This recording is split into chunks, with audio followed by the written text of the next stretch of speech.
Hello everyone, welcome back to Let's Play SaGa 2, Goddess of Destiny. We've escaped the Guardian's base, but this repetitive music is still rolling, which makes me feel like I'm in danger, so let's continue to get out of here. But first, let's talk to this guy here. Welcome, what'll it be? Okay, so it looks like this is the item seller here. We don't need anything right now, but there is one thing I would like to do. Let's go ahead and replace Natsmer's submachine gun with 8 uses with the new one we obtained, which has 30 uses, and then sell the 8-use one. We don't need the inventory space now, but you know, there's no reason not to do it rather. So let's go ahead and get that easy 906 Kiro and then get out of here. All right, so looks like no scene just yet. Looks like we have even further to get away from here. It looks like we're still in some sort of imminent danger. Not really sure what it is at this point. Oh, what's that over there? Speaking of points, is this an energy point? Is this what an energy point looks like? It's not on our map or anything. But if we equip our new relic, or a new map ability from our new relic, energy, let's go ahead and see if this is indeed what an energy point looks like. Yeah, it looks like it is. So we have 15 uses of our ability there. Let's see if we actually need to use this. Like, we're obviously at full HP, but Elodie's used up a couple of her spells. Alright, so just mainly in the interest of trying out an energy point since I've never used one before, let's go ahead and do it and see if it does anything other than restore HP. Yeah, okay. Health and special abilities and status abnormalities, so we did actually get something out of that. I'm going to go ahead and switch my map ability back from energy to, what was it before, excavate, though we might want energy again depending on how this fight I'm about to get into goes.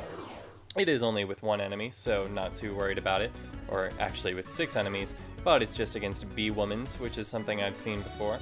We can try out the electroshock here, mainly to see what the animation looks like. I'm not expecting the effect to be terribly useful because this fight's not likely to last many rounds, given that we have 2 submachine gun using characters. The bee-womans have a honey ability, it seems, that restores their HP. It's very appropriate. Oh, and they can actually restore each other's HP with it. But there's not a lot of use in them doing so, this being the first turn, so I'm happy to see them doing it. Basically just passing to me when they're doing so. Hopefully these 2 submachine guns are going to be enough to finish the fight. Ooh, and hopefully Elodie makes it to the end. Yeah, okay, submachine guns were all it took, so I'm not going to get to see that electroshock animation, but that's okay. I would rather everyone survive the encounter, that's just fine with me. So yeah, I could go ahead and use that energy point again, but no real reason to do so. We'll just go ahead and use a cure spell on Elodie, bring her back up to full there.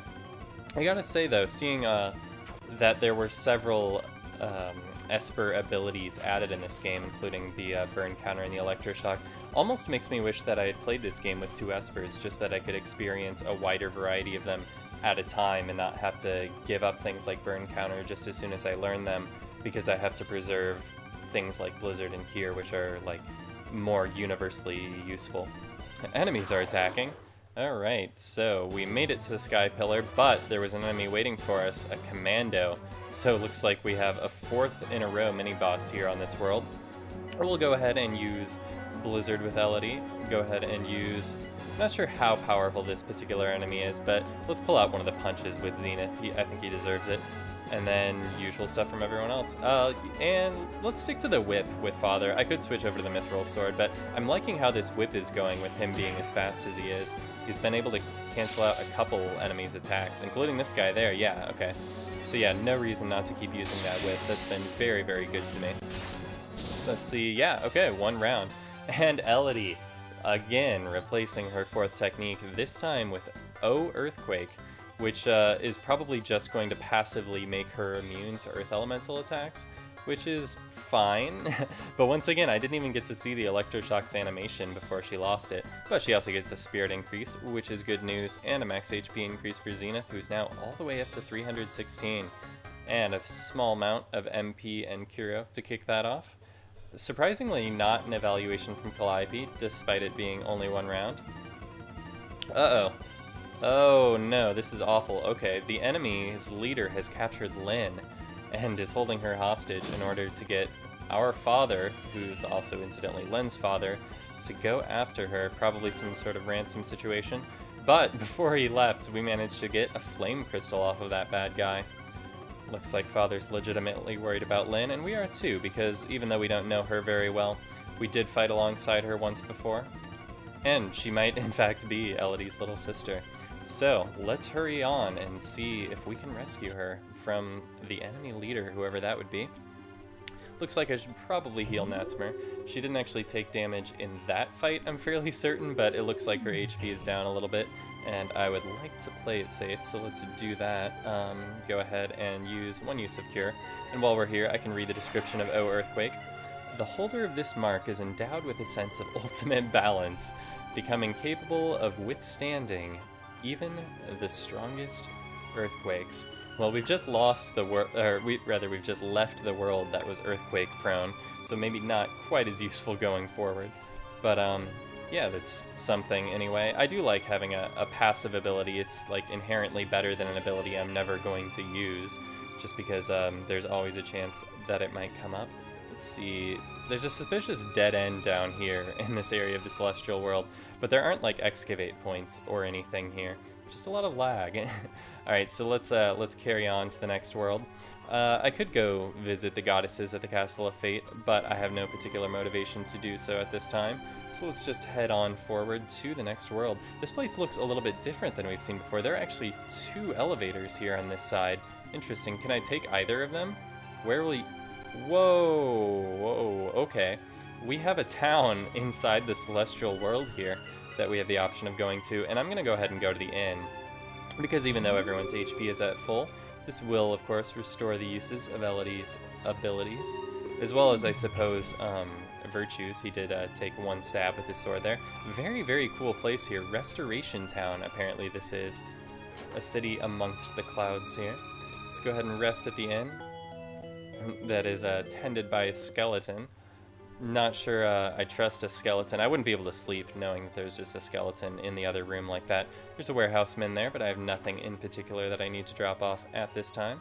So let's head over to the item and weapon shops to see if there's anything there worth taking note of. Probably nothing I can afford, but it's good to see what's available. And first up is the weapon shop, so let's head over there first. Probably also floating amongst the clouds. Yeah, really lovely vista here. I like the way that this was interpreted in this game. Weapon shop outskirts. There's no world map here, so each individual building demands its own outskirts. Alright, so it looks like a stock here, pretty much identical to what we saw in the Guardian's Town, which is probably, you know, because we can't return to Guardian's Town. I mean, we probably can. I don't know, like, are the 2 displaced shopkeepers that were there during the escape sequence? I wonder if they're still just standing around, but in any case, it seems that these shops are sort of a replacement for the ones that were in that town, since the shopkeepers, if nothing else, are no longer in those shops. So I'm expecting this tool shop to also have the same supply as the one we saw in the Guardian's Town, but I could be wrong about that. Let's see. Yeah, same stock, right down to the Hermes sandals and mithril armor. We can't actually afford a Hermes sandals. What's the defense on this again? A defense of 4? I wonder if that's better than anything that Zenith or Natsmer have. We have... Oh yeah, he has the Air Bash, which, what did that do again? Oh yeah, that raised everything. Yeah, the Air Bash is great. Let's hold on to that. And we have an Iron Geta here on Natsmer, which is augmenting her strength. So... Agility and strength, both useful to Natsmer, but since she's mainly using rocket punches right now, I suppose I'll stick to the Geta. So yeah, maybe not quite necessary that I buy a Hermes sandals at this moment, but it is a very cool item, so something to keep in mind. And I could actually, wasn't the mithril armor 10,000? I think I could have actually bought one of those, but I don't feel like going bankrupt over it. I would rather continue saving my money. Knowing that I'll be finding new towns in the future where I'll need that money to buy even more expensive things than a mithril armor. Plus, there's always the chance that I will find in a chest or something a better armor, and then someone will hand their mithril armor down to someone else who needs it. Alright, we're here in the small world, which is really just a world that is entirely for this one scene. So, appropriately enough that it be called the Small World. Kind of funny that it doesn't even have a number the way the previous worlds have, though. This isn't World 6, it's just Small World. Looks like some familiar opponents here. Should not be terribly difficult. But I do like the new background. Looks like the sun is setting here in Small World. The apparitions I know to be deadly, so let's focus our attacks on those as much as possible. In fact, let's just put everyone on the apparitions just to try to remove those from the encounter as quickly as possible. If Father's able to team up with the other characters to take those down, that would be just fine. I don't want them getting any more drains in than is necessary. Alright, and only one drain, but the sleep is a little bit annoying, but still, I would much rather they sleep my characters than drain them. And that's all the apparitions, so we can start on these 2 remaining enemies with a poison fog. And actually poisoning both of them, it looked like. Very cool. We have an entwine attack. That's kind of an interesting way of describing that sort of a wrap attack. 1 recovered from poison. Okay, so it looks like the opponent's poison has already worn off. At least that one's anyway. I like that you can see the poison cloud emanating from that bee woman there. Anyway, should not take long to finish off these enemies now that they've been weakened. Ooh, yeah, Mithril Sword is actually better here. I was liking the Shock Whip against those mini-bosses, but I'm actually not worried about the bee woman here getting an extra turn in. So we'll just use the Mithril Sword. And yet another spirit increase from Elodie. Her spirit's just going through the roof right now, which is absolutely fantastic. Glad to be seeing that. Get a little under 1,000 Kira, very cool. Let's see, anyone need healing? Yeah, I suppose we should heal Zenith after that. Go ahead and let's use Father's Cure Tome, actually, since we've got that, and use that on Zenith there, and continue exploring Small World here. Let's see, it looks like the enemies here are ones we've seen before, so I'm not going to go out of my way to get into any encounters. Let's see if I can dodge all of those. Cross this bridge here. Whoa, ghost right on my tail. But apparently the ghost is not willing to cross running water, so we're able to escape from it. Ooh, I see an energy point up there. I don't actually need its effect since I just came from an inn, but kind of cool to be seeing those around. It's a little bit unusual that I can't see it on the map. I've gotten very accustomed to being able to see every game-relevant object on the map, but friendly NPCs and energy points are among the things that I can't see on the map. Also, chests that haven't been excavated by me don't have an icon on the map, so I do have to occasionally pay attention to the top screen to find these things. Once again, we have a group of apparitions, this time joined by a Shiitake Mimic and a Sprite. The Sprite, an enemy that I don't think I've seen before. Let's see what that's going to do. Hopefully not a very powerful spell. And that is actually a powerful spell. That's Thunder. 205 damage to Father, who is probably the character with the highest defense. But that's okay, he was able to survive it. Elodie gets her Poison Fog off. So at the end of that round, we've got everyone alive and everyone awake. Natsuma recovering from her sleep there at the end. Just the Mimic and the Sprite still left standing, so let's go ahead and finish those off and move along. Let's see, Mithril Sword here from Father, and let's commence. 1 hit finishes off the Sprite, and 1 hit finishes off the Mushroom as well. Agility increase for Zenith, and some Shiitake Mimic meat, but nobody can eat it. Another 1,000 Kiro or so. Yeah, humans in this game cannot eat meat, but that's one of the amusing differences between this game and SaGa 3. In SaGa 3, rather than assembling a party out of whatever races you want, you instead start the game with 2 humans and 2 espers, but any of those characters can become monsters if they eat meat, and any of those characters can actually become robots if you equip them with robot parts. It's a really interesting take on the 4 races as laid out in this game. Anyway, we've arrived here where Lin is being held hostage. She's unharmed for now, but man, look at that ninja who's captured Lin there. Very intense looking person. Oh, Uncle, what is this? I thought he was your father. No? It seems it was just a big misunderstanding all along. After Lin's real father went missing, her mother got very sick. This man took care of them like a real father. Oh, so he was a good guy all along. He wasn't a cheater. The ninja feels deceived by all of this, though. Oh, he's gonna send us all to hell. No, Lin, look out. We gotta do something. Let's save her. Come on, stop talking. Oh, okay. Father's gonna distract this goon while we rescue Lin. Ooh, and we get a relic to do it. Alright, what's this relic? We got the Angel Wings. Ability Teleport acquired. That sounds like good news for me. Elodie, take care of your mother for me. Oh man, he thinks he's gonna die. No, look, let's just all fight this guy together. We can do it. There are literally 6 of us here capable of fighting. What is Father thinking? I do not understand. Alright, but nonetheless, we've done what we set out to do here. We've rescued Lin, and Lin is not at all worried. She has full confidence in Father. But now, because of me, Elodie, I'm sorry. It's not your fault. Oh, she doesn't have confidence. I actually misread that earlier line. She feels just as badly as we do. She thinks it's her fault that something terrible has become a father. And Elodie seems to have forgiven him for the misunderstanding. Very touching. Hey Elodie, get a hold of yourself. Shouldn't we be taking Lin back home? Virtue making clanking sounds as he walks up. Yeah, we'll return Lin to her village now that we have the angel wings. That should be a shorter trip than it was previously, than it was getting here. Anyway, Lin joined the team, probably not for terribly long. And so, let's get moving. Walk, walk, walk. Uh-oh. Uh-oh, I thought you were gone. I thought you and Father went away. The Guardian's #1 man has died in vain. Ah, man, that's not cool. So many things are happening all at once. What's going on? Well, anyway, I got so angry. Damn it, that bastard.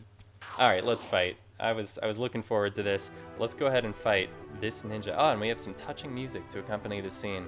Alright, so let's go ahead and open here with a blizzard on the ninja, and triple lunge from Zenith, rocket punch from Natsmer, Ninto from Virtue, and what do we have from Lin?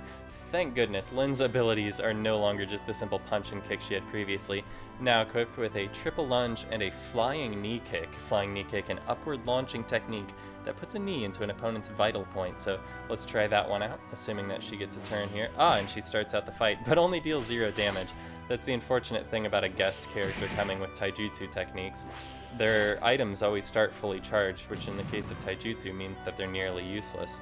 Seems that all of our attacks a little bit on the useless side in this fight, though, considering that Zenith just dealt 0 damage as well. What's going on here? Ninja casting Shadow Selves to increase his agility. We could offset that with a Shockwave spell from Elodie if we still had that, and if she was still alive. This guy very evasive, but I was actually able to deal damage with him, so let's hope that if I press on, I'll be able to do this.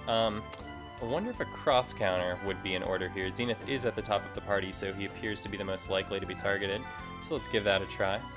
And same stuff from everyone else. Hopefully Lin will actually be dealing damage before this fight's over, but it doesn't seem likely.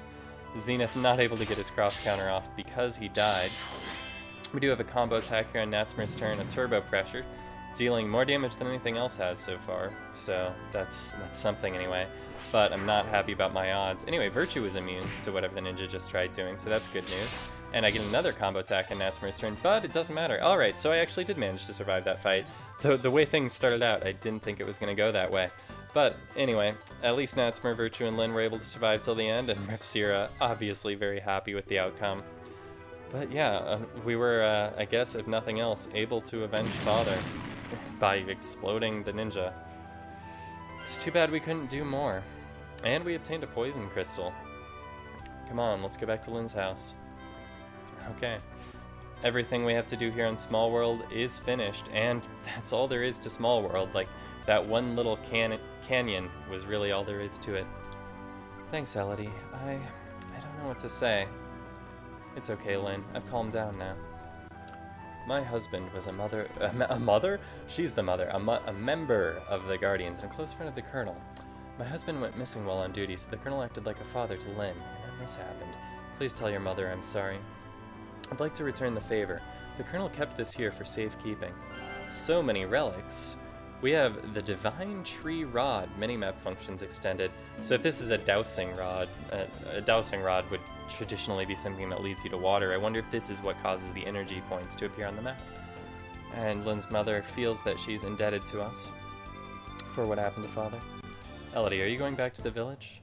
No, man, look, listen, we're not going back to hometown just because we can no longer find Father. Like, that was one of our goals, but we've got to finish his work here. We got to find all the relics. We've got 44, that means there are only 33 to go. Until we get them all, we cannot quit. Yep, Elodie shares my opinion.